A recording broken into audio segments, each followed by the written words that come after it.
A reordenación do tráfico en Sanxenxo entrou en vigor a semana pasada. Entre os cambios, o máis destacado atópase no paseo de Silgar.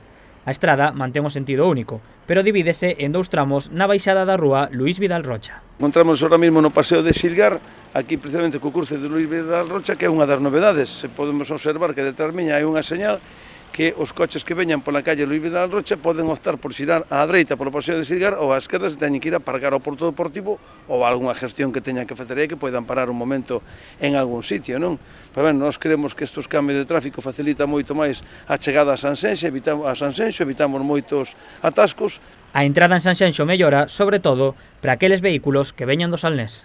Que a maioría do tráfico que entra en Sanxenxo, máis do 70% procede da autovía do Salnés e, por tanto, entran pola rotonda da estación de autobuses, a rotonda de Arnelas, poden vir pola calle Ourense ou poden vir tamén por Luís Rocafort, chegan á calle Luís Vidal Rocha, que é onde estamos, se xiran á izquierda, se van para o centro do pueblo, para o parking do Porto Deportivo, e dai para salir depois do Porto Deportivo, salen á esquerda por dentro do Ayuntamiento e xiran ali á dereita onde está a Rúa Cesteiros, arriba hasta chegar á calle Progreso, donde ali temos un pequeno problema, de momento é un punto negro conflitivo, porque é a confluencia coa calle Progreso, pero tamén é verdade que hai un policía constante ali e regula o tráfico, aquela estarse circulando por bastante ben. Telmo Martín destaca que a reordenación cumpre con dous obxectivos. Cumpre dous obxectivos. O máis importante é sacar coches do paseo de Silgar, o sea, que non haxa tantos coches no paseo de Silgar. Ese obxectivo estáse cumplindo, posto de que os coches veñen aquí se teñen que virar unha cousa, non a pasar por aquí como pasaban antigamente, que entraban na Florida a través da Avenida de Madrid e chegaban a Porto Novo hasta a rotonda de Baltar, todo ese largo,